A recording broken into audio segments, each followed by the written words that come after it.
সম্মানিত দর্শক, আসসালামু আলাইকুম।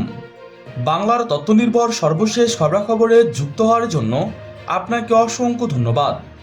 জানিয়ে দিচ্ছি আমাদের হাতে থাকা সর্বশেষ আপডেট। বাংলাদেশ বিমান বাহিনীতে বেলারুশের স্যাটেলাইট-M2 সংযুক্ত।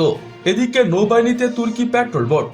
বাংলাদেশ বিমান বাহিনী বেলারুশ থেকে স্যাটেলাইট-M2 ইলেকট্রিক কনজুমার সিস্টেম ক্রয়ের জন্য টেন্ডার দিয়েছেন।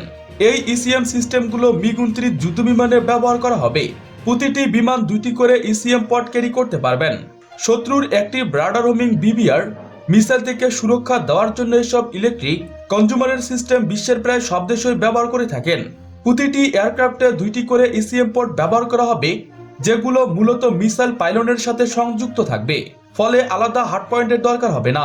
প্রতিটি পড আলাদাভাবে থ্রেট ডিটেক্ট এবং সে অনুযায়ী ব্যবস্থা নিতে পারেন। রাডার গাইডেড মিসাইলকে ধোঁকা দেওয়ার জন্য এটি এনিমি এয়ারক্রাফটের রাডারে ইন্টারফেসিয়াল করতে সক্ষম, পাশাপাশি মূল এয়ারক্রাফটকে গোপন রাখতে একই ধরনের কিছু ফলস টার্গেট সৃষ্টি করে মিসাইলকে সেদিকে আকৃষ্ট করে। এতে আক্রমণকারী মিসাইল মূল এয়ারক্রাফটকে টার্গেট না করে ফলস টার্গেটে গিয়ে বিস্ফোরিত হয়।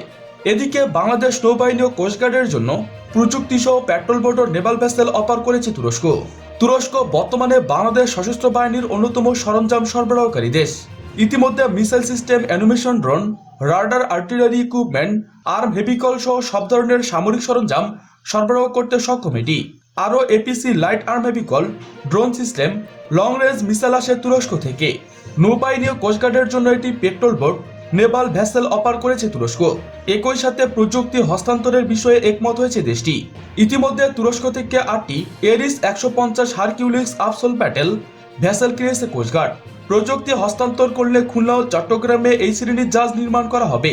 একই সাথে নৌবাহিনীর জন্য আড়া ক্লাস করভেট, হেভি ওপিভি, অ্যাটাম্যাক মিসাইল, অন্যান্য সরঞ্জাম বিক্রি করতে চায় তুরস্ক। এ নিয়ে উভয় পক্ষের মধ্যে আলোচনা চলছে। বাংলাদেশ নৌবাহিনীর উচিত প্রযুক্তি সহ একটা মিলিশিয়াম ক্লাস করভেট ক্রয় করা এবং দেশে এগুলো লোকাল প্রোডাকশন করা। প্রিয় দর্শক, আজকে এ পর্যন্তই। শুরু থেকে শেষ পর্যন্ত চেষ্টা করছি বাংলার সামরিক অর্থনৈতিক সঠিক তথ্য উপস্থাপন করতে। কোথাও কোনো তথ্য কিংবা আপনার পরামর্শ থেকে থাকলে তা কমেন্ট করে জানাতে পারেন। নিশ্চয়ই আবার দেখা হবে নতুন কোনো বিষয় নিয়ে। ততক্ষণ পর্যন্ত ভালো থাকুন, সুস্থ থাকুন। Thanks for watching my video. আল্লাহ হাফেজ।